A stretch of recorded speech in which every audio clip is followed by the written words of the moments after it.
Welcome back to my YouTube channel Gigi Sport. उम्मीद करता हूं कि आप सब ठीक होंगे। आज की इस वीडियो में मैं आपको सिखाऊंगा कि आप अपनी पीसी में या लैपटॉप में वर्डप्रेस को किस तरह इंस्टॉल करेंगे। तो आज की वीडियो में हम वर्डप्रेस को इंस्टॉल करना सीखेंगे और साथ हम XAMPP को भी यूज़ करेंगे। XAMPP को डाउनलोड करेंगे, उसकी इंस्टॉलेशन भी देखेंगे और देखेंगे कि हम XAMPP के साथ वर्डप्रेस को किस तरह इंस्टॉल करते हैं और डेटाबेस के साथ किस तरह कनेक्ट करते हैं। तो सबसे पहले जब आपने वर्डप्रेस को इंस्टॉल करना है तो आपने सबसे पहले गूगल क्रोम पे जाना है। गूगल क्रोम पे जाके आपने जस्ट सिंपली सर्च करना है, वर्डप्रेस सर्च कर लें या वर्डप्रेस डाउनलोड लिख के सर्च कर लें। जब आप वर्डप्रेस डाउनलोड लिख के सर्च करेंगे तो आपने यहाँ पे एक लिंक बना होगा, उस पे आना है। यहाँ पे लिखा हुआ है wordpress.org। इनकी ये ऑफिशियल वेबसाइट है वर्डप्रेस की, इसके ऊपर आपने आना है। इसके ऊपर आपने क्लिक करना है wordpress.org के ऊपर।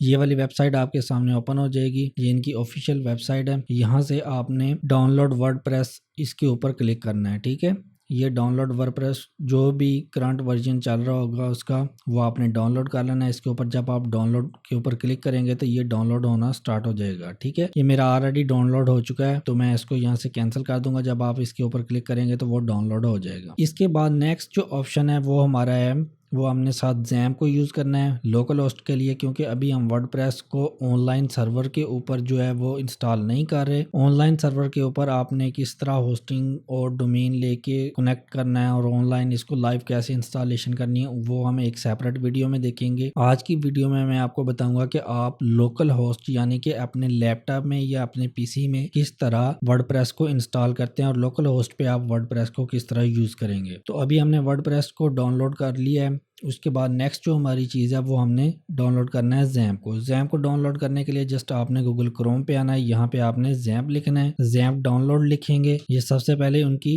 जो ऑफिशियल वेबसाइट है apache-friends.org, इसके ऊपर आप चले जाएंगे। इसके ऊपर आपने क्लिक करना है XAMPP डाउनलोड के ऊपर।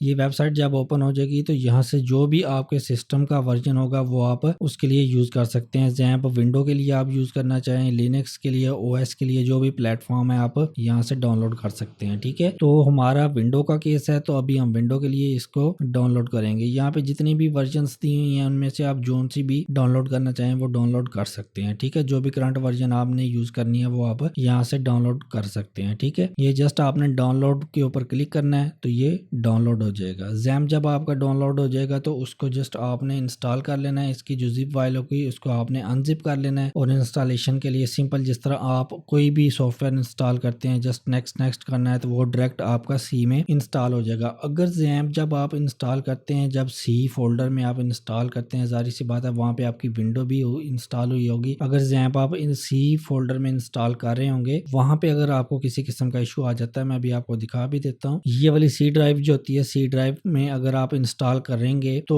अगर यहाँ पे C ड्राइव में इंस्टॉल करते वक्त किसी किस्म का कोई इशू आ जाता है तो आप उसको किसी और ड्राइव में इंस्टॉल कर लें। ठीक है, उसकी सम टाइम रीज़न ये भी हो सकती है कि आपकी जो पोर्ट है वो ऑलरेडी कोई भी एप्लीकेशन यूज़ कर रही है, वो स्काइप आपके सिस्टम में चल रहा है, वो पोर्ट यूज़ कर रहा है, या कोई और एप्लीकेशन या सॉफ्टवेयर आपने इंस्टॉल किया होगा। तो XAMPP जो है वो पोर्ट नॉर्मली बाई डिफॉल्ट जो है पोर्ट 8080 यूज़ करता है। तो वो अगर कोई और सॉफ्टवेयर या एप्लीकेशन यूज़ कर रही है तो आपका किसी किस्म का एरर आ सकता है XAMPP की इंस्टॉलेशन में। तो अगर आपका C में इंस्टॉल नहीं हो रहा तो आपके पास जो भी और कोई भी ड्राइव होगी तो आप उसमें भी उसको इंस्टॉल कर सकते हैं। इसमें किसी किस्म का कोई इशू नहीं है। C में अगर नहीं हो रहा तो आप किसी और फोल्डर में इंस्टॉल कर लें, इसमें किसी किस्म का इशू नहीं है। जैसे मैं अभी आपको दिखा देता हूँ, मैंने भी D में इंस्टॉल किया हुआ है। D में यहाँ पे विंडो फाइल्स में आगे नेक्स्ट मैंने XAMPP जो है वो इंस्टॉल किया हुआ है। तो आप इस तरह किसी भी फोल्डर में इंस्टॉल कर सकते हैं, इसमें किसी किस्म का कोई इशू नहीं है। अच्छा, उसके बाद नेक्स्ट ऑप्शन जो आ जाता है वो है जब आप डाउनलोड कर लेंगे उसको वर्डप्रेस को, XAMPP का इंस्टॉल आपने जब कर लेना है तो XAMPP का मैं आपको इंटरफेस दिखा देता हूँ। जब आपने उसको इंस्टॉल कर लेना तो उसको आपने ओपन कर लेना। XAMPP जब आपका इंस्टॉल हो जाएगा तो कंट्रोल पैनल का शॉर्टकट जो है वो डेस्कटॉप पे आ जाएगा। अगर वहाँ पे नहीं है तो यहाँ स्टार्ट मेन्यू में भी आ जाएगा, वहाँ से आप उसको ले सकते हैं। जब आप उसको आपने ओपन कर लेना है, ये इसका कंट्रोल पैनल है। इसको आपने ये अपाची, इसके आगे स्टार्ट लिखा हुआ है, इसके ऊपर क्लिक कर देना। MySQL इसके ऊपर भी आपने क्लिक करके इनको स्टार्ट कर लेना है। जब ये दोनों चल जाएंगे, यहाँ पे ये देखिए पोर्ट चूज कर रहे हैं ना 80, ये सम टाइम एरर आ जाता है इंस्टॉलेशन में भी, तो आप किसी और ड्राइव में इंस्टॉल करेंगे, जैसे सी में ना करें, डी में या किसी और में कर लें तो हो जाएगा आपका। अगर फिर भी इंस्टॉलेशन जब आप कर लेते हैं तो इसमें जब आप कंट्रोल पैनल ओपन कर लेते हैं इसको, तो जब यहाँ से स्टार्ट करते हैं तो किसी किस्म का अगर इशू आ जाता है वहाँ पे ये स्टार्ट नहीं होता, तो आपने फर्स्ट ऑफ ऑल अगर सी में आपने इंस्टॉल किया हो तो आप किसी और ड्राइव में इंस्टॉल करके देख लें, तब आपका ये इशू सॉल्व हो जाएगा। ठीक है, ये प्रॉपर्ली रन हो जाएगा। अगर फिर भी रन नहीं होता, किसी किस्म का एरर आ रहा होता है, तो फिर आपने ये कॉन्फ़िगर वाला जो टैब है इसके ऊपर क्लिक करना है। यहाँ से आपने इसकी जो मिनी फाइल्स होती हैं, ये वाली मिनी फाइल्स PHP वाली या अपाची वाली, इनमें से ये कॉन्फ़िगर वाली जो पहली फाइल है इसमें से जाके, या दूसरी ये वाली लास्ट वाली इसमें से जाके आप इसकी जो है पोर्ट चेंज कर दें, या कॉन्फ़िगरेशन में जाके इसकी पोर्ट चेंज कर दें। ये पोर्ट 8080 की जगह पे 84 कर दें या कोई और पोर्ट रख दें, तो वो आपका इशू सॉल्व हो जाएगा।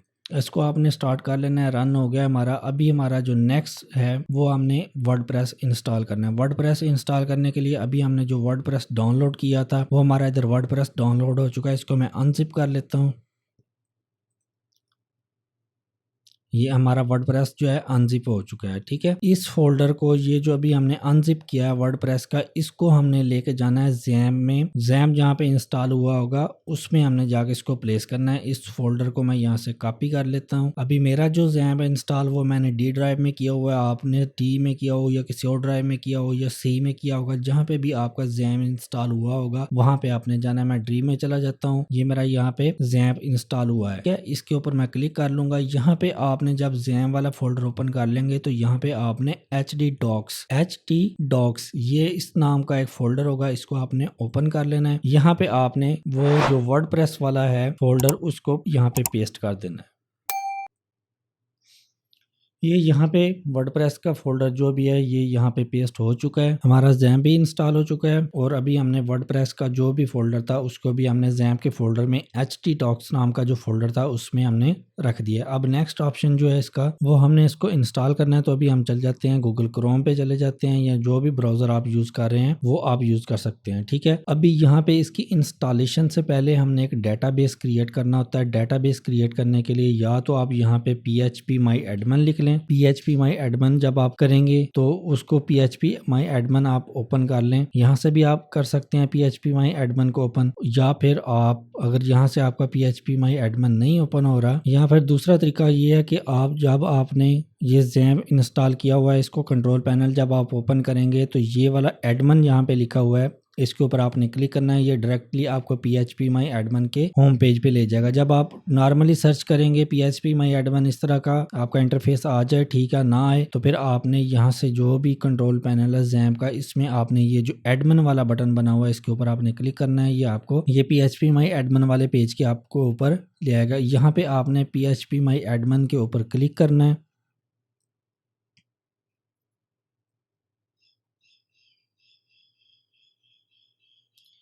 यहाँ पे हमने डेटाबेस क्रिएट करनी है। डेटाबेस क्रिएट करने के लिए आपने क्या करना है, यहाँ पे ये सबसे पहले नंबर पे लिखा हुआ है डेटाबेस। यहाँ पे देखें, यहाँ पे ये मेरा कर्सर है, यहाँ पे आपने डेटाबेस के ऊपर क्लिक कर लेना है। डेटाबेस के ऊपर क्लिक करने के बाद यहाँ पे ये जो बॉक्स है इसके अंदर आपने डेटाबेस का नेम देना है। डेटाबेस का नेम आप कोई भी दे सकते हैं। फर्ज कर लेंगे अगर आप कोई भी वेबसाइट बना रहे हैं तो उस वेबसाइट के नेम से आप डेटाबेस का नेम लिख दें।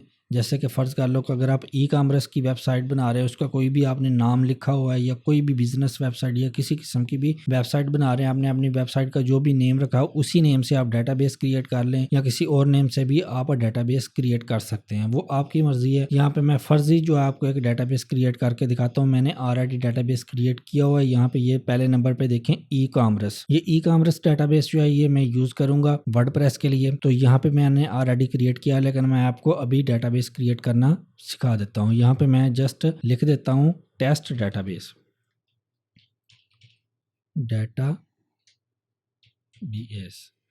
मैंने लिखा हुआ है टेस्ट डेटाबेस। ये डेटाबेस का मैंने नेम रखा हुआ है। आप अपनी मर्जी से कोई भी डेटाबेस का नेम रख सकते हैं। डेटाबेस का नाम लिखने के बाद आपने यहाँ पे किसी किस्म की चेंजेस नहीं करनी, जस्ट आपने क्रिएट के ऊपर क्लिक कर देना है। जस्ट आप क्रिएट के ऊपर क्लिक करेंगे तो वो कह रहा है कि डेटाबेस जो है आपका क्रिएट हो चुका है। ठीक है, मैं पेज को रिफ्रेश करके भी दिखाता हूँ। ये लास्ट पे देखें टेस्ट डेटाबेस, ये टेस्ट डेटाबेस जो है हमारा क्रिएट हो चुका है। इस तरह आप जितने मर्जी डेटाबेसेस क्रिएट कर सकते हैं अपनी मर्जी से। अब अगर आपके पास डेटाबेसेस काफ़ी ज़्यादा क्रिएट हो जाते हैं, ठीक है, आप उनको यूज़ नहीं करना चाहते या आपने जस्ट प्रैक्टिस के लिए डेटाबेसेस को क्रिएट किया हुआ है, अब आप उनको डिलीट करना चाहते हैं या गलती से कोई भी डेटाबेस आपसे क्रिएट हो जाता है या आपने डेटाबेसेस पहले कुछ यूज़ किए हुए हैं, आपने क्रिएट किए थे, वो आपके यूज़ में थे, लेकिन उनमें से किसी डेटाबेस को आपने डिलीट करना है, तो वो आप किस तरह डिलीट करेंगे? जस्ट आपने जो भी डेटाबेस डिलीट करना है उसके ऊपर क्लिक करना है। जैसे फर्ज कर लो ये मैंने अभी जो टेस्ट डेटाबेस के नाम से ये डेटाबेस क्रिएट किया है, इसको मैं डिलीट करना चाहता हूँ, तो मैं इसके ऊपर क्लिक करूंगा। यहाँ पे मैं ऑपरेशंस नाम का जो टैब है, ये ऑपरेशंस नाम का टैब, इसके ऊपर क्लिक करूंगा। ये मेरा डेटाबेस जो है ओपन हो चुका है। यहाँ पे लिखा हुआ है रिमूव डेटाबेस। रिमूव डेटाबेस के नीचे आप देखें ड्रॉप द डेटाबेस, इसके ऊपर जब आप क्लिक करेंगे तो आपका जो डेटाबेस आप डिलीट करना चाहते हैं वो डिलीट हो जाएगा। अभी मैंने ये वाला टेस्ट डेटाबेस डिलीट करना था, इसके ऊपर मैंने क्लिक किया, फिर उसके बाद मैंने ऑपरेशंस के ऊपर क्लिक किया। जब ये मैं टेस्ट डेटाबेस के ऊपर क्लिक करता हूँ तो ये डेटाबेस मेरा सिलेक्ट हो जाता है। उसके बाद मैं ऑपरेशंस के ऊपर क्लिक कर रहा हूँ। अभी नीचे रिमूव डेटाबेस के बाद नीचे जो इसका ऑप्शन दिया हुआ ड्रॉप द डेटाबेस, इसके ऊपर मैं क्लिक करूंगा तो ये मेरा डेटाबेस डिलीट हो जाएगा। वो यहाँ से मुझे पूछ रहा है are you about to destroy a complete database, do you really want to execute drop database test database. वो ये पूछ रहा है कि ये टेस्ट डेटाबेस जो है ये इसको आप डिलीट करना चाह रहे हो या ड्रॉप करना चाह रहे हो। ठीक है, हम कहते हैं ओके। ये मैंने ओके किया। ये देखिए यहाँ से नीचे एंड से रिमूव हो चुका है। ठीक है, ये मेरा डेटाबेस रिमूव हो चुका है। जो भी आप डेटाबेस क्रिएट करना चाहें वो आप इस तरह डेटाबेस क्रिएट कर सकते हैं। तो अभी मैंने जो डेटाबेस क्रिएट किया है ये ई कॉमर्स के नेम से, इसको मैं अपनी वर्डप्रेस की इंस्टॉलेशन के लिए यूज़ करूंगा। तो अभी हम वर्डप्रेस को इंस्टॉल करते हैं अपने सिस्टम के ऊपर। इंस्टॉल करने के लिए जस्ट हम जाएंगे लोकल होस्ट लिखेंगे अपने सिस्टम पे, लोकल होस्ट वर्डप्रेस/वर्डप्रेस।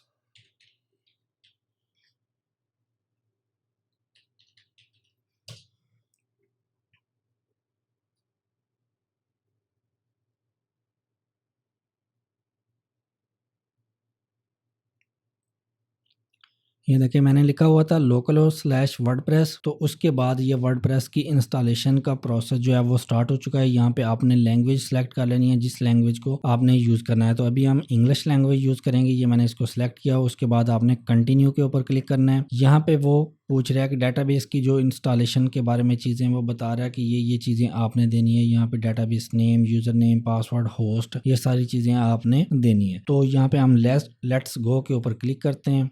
यहाँ पे डेटाबेस नेम लिखा हुआ है। सबसे पहले डेटाबेस नेम यहाँ पे हम क्या लिखेंगे, जो अभी डेटाबेस हमने क्रिएट किया हो। ये अभी हमने डेटाबेस क्रिएट किया था, मैंने ई कॉमर्स के नाम से मैंने अभी आपको बताया कि ये डेटाबेस मैंने क्रिएट किया हुआ है, ये मैं वर्डप्रेस के लिए यूज करूंगा। ठीक है, तो आपने जो भी डेटाबेस क्रिएट किया होगा वो आपने यूज कर लेना है सेम इसी तरह। अब अगर यहाँ पे आपने कुछ लेटर्स कैपिटल लिखे हुए हैं या कुछ स्मॉल में लिखे हुए हैं तो जस्ट सेम उसी तरह आप लिखेंगे। ठीक है, ये जो ई कॉमर्स नाम का डेटाबेस है मैं इसको यूज करूंगा। यहाँ पे मैं यहाँ पे लिख लेता हूँ ई कॉमर्स।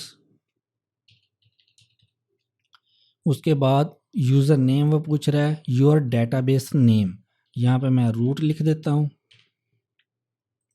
पासवर्ड जो है वो हम एडमिन लिख देते हैं। डेटाबेस का नेम जो पासवर्ड है वो हम नहीं लिखना चाहते तो कोई मर्जी नहीं है, आप ना ही लिखें। वर्डप्रेस का जो भी आपका डेटाबेस का वो यहाँ पे पूछ रहा है your database password, your database name. ठीक है, तो आप ये दोनों ना लिखें।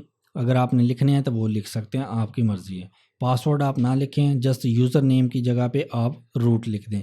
बाकी नीचे डेटाबेस होस्ट लोकल होस्ट रहने दें। टेबल प्रीफिक्स जो है वो आप इसी तरह रहने दें, इसको चेंज ना करें। सबमिट के ऊपर आपने क्लिक करना है। उसके बाद वो पूछ रहा है रन दी इंस्टॉलेशन। अभी हमारा जो प्रोसेस है वर्डप्रेस को इंस्टॉल करने का वो शुरू होने लगा है। अभी हम इसके ऊपर क्लिक कर देंगे रन दी इंस्टॉलेशन के ऊपर, हमारा वर्डप्रेस जो है वो इंस्टॉल होना शुरू हो जाएगा। ये जितना फास्ट आपका सिस्टम होगा उतनी जल्दी ये इंस्टॉल हो जाएगा। तो अभी हमारा आधा प्रोसेस जो है वो कंप्लीट हो चुका है। उसके बाद यहाँ पे वो साइट टाइटल पूछ रहा है कि जो भी साइट टाइटल आपने जो अपनी वेबसाइट बनानी है उसका टाइटल आपने क्या रखना है। ठीक है, वो आप यहाँ पे बताएंगे। यहाँ पे मैं कोई भी नेम लिख देता हूँ।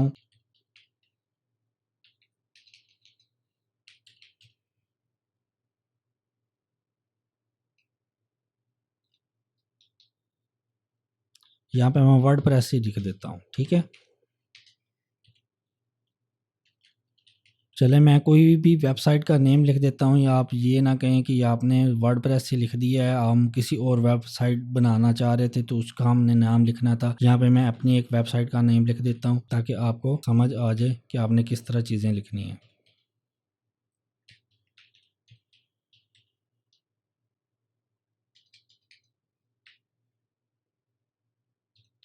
ठीक है, ये मैंने साइट टाइटल लिख दिया है। उसके बाद यूज़र नेम की जगह पे मैं रूट लिख दूंगा, ठीक है। उसके बाद पासवर्ड जो है, यहाँ पे आप स्ट्रॉन्ग पासवर्ड कोई भी लगा सकते हैं, मैं जस्ट एडमन लिख देता हूँ,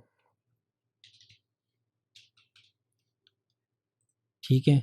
ये वीक पासवर्ड है, आप स्ट्रॉन्ग पासवर्ड कोई भी लगाना चाहते हैं तो वो आप अपनी मर्ज़ी से जो भी पासवर्ड आपने लगाना है वो आप लगा सकते हैं। उसके बाद कंफर्म पासवर्ड ऊपर हम कर देंगे कि हम ये वीक पासवर्ड ही यूज़ करना चाह रहे हैं। उसके बाद ईमेल आपने लिखनी है अपनी, जिसके ज़रिए आपने बाद में इसको लॉगिन भी करना है, ठीक है। आपका वर्डप्रेस जो इसका एडमन पोर्टल होगा, जो भी इसका लॉगिन पोर्टल होगा, यहाँ पे आपने इसको बाद में लॉगिन भी करना होता है। जब आप इसको एक दफ़ा यूज़ कर लेंगे, बंद कर देंगे, तो दोबारा आपने इसको दोबारा यूज़ करना है। तो आपको ये चीज़ें याद भी होनी चाहिए। एक तो पासवर्ड आपको याद होना चाहिए और ईमेल एड्रेस, ठीक है। आप अपनी ईमेल या यूज़र नेम दोनों यूज़ कर सकते हैं, ठीक है, लॉगिन करने के लिए और साथ पासवर्ड को। तो यहाँ पे आपने अपनी ईमेल लिख देनी है। मैं यहाँ पे अपनी ईमेल लिख देता हूँ।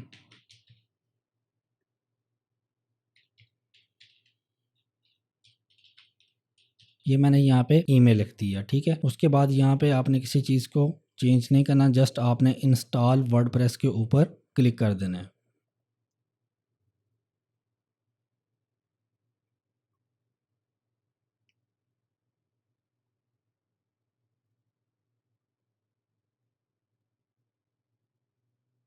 ये हमारा वर्डप्रेस जो है वो इंस्टॉल हो चुका है। यहाँ पे वो कह रहा है success, WordPress has been install, thank you and enjoy. User name हमारा क्या है, रूट है। पासवर्ड जो है जो अभी हमने लगाया, अभी हमने पासवर्ड जो भी लगाया उसके ज़रिए हम इसको लॉगिन कर सकते हैं, ठीक है। लॉगिन के ऊपर क्लिक करेंगे, ये हमारा लॉगिन पेज आ जाएगा। फ़र्ज़ कर लें कि अभी आप एक दफ़ा तो अभी लॉगिन कर लेंगे, लेकिन अभी आपने एक दफ़ा बंद कर दिया सिस्टम और दोबारा फ्यूचर में कभी आपने यूज़ करना है, तब आप इस लॉगिन वाले पेज को आप किस तरह एक्सेस करेंगे। तो वो आपने जस्ट इधर आना है, आके लिखना है local host slash WordPress slash, आप यहाँ पे लॉगिन भी लिख सकते हैं या आप यहाँ पे एडमन भी लिख देंगे, तभी आपका ये पेज आ जाएगा जस्ट, ठीक है ना। आपने जस्ट लिखना है local host slash WordPress slash Edmund लिख दें या WP लॉगिन लिख दें, आपकी मर्जी है, ठीक है। अभी मैंने आपको एडमन के जरिए लिखाया है, तो आप यहाँ पे ये वाला जो पहला स्टार्ट में बना हुआ है local host slash WordPress slash WP dash login dot PHP या डैश लॉगिन लिख दें, WP डैश लॉगिन, तभी आपका ये आ जाएगा। या वर्डप्रेस स्लैश एडमन लिख दें, तभी आपका ये वाला पेज ओपन हो जाएगा। यहाँ से आपने दोबारा इसको लॉगिन करके वर्डप्रेस को यूज़ करना है। यहाँ पे दो ऑप्शन है, यूज़र नेम और ईमेल एड्रेस का। यूज़र नेम हमें पता है, हमने रूट लिखा हुआ था, ठीक है, और ईमेल का भी हमें पता है, जो मर्जी हम यहाँ पे लगा सकते हैं। मैं ईमेल लगा लेता हूँ।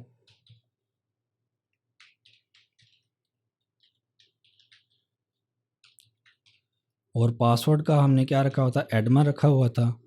ये मैं इसको लॉगिन कर देता हूँ।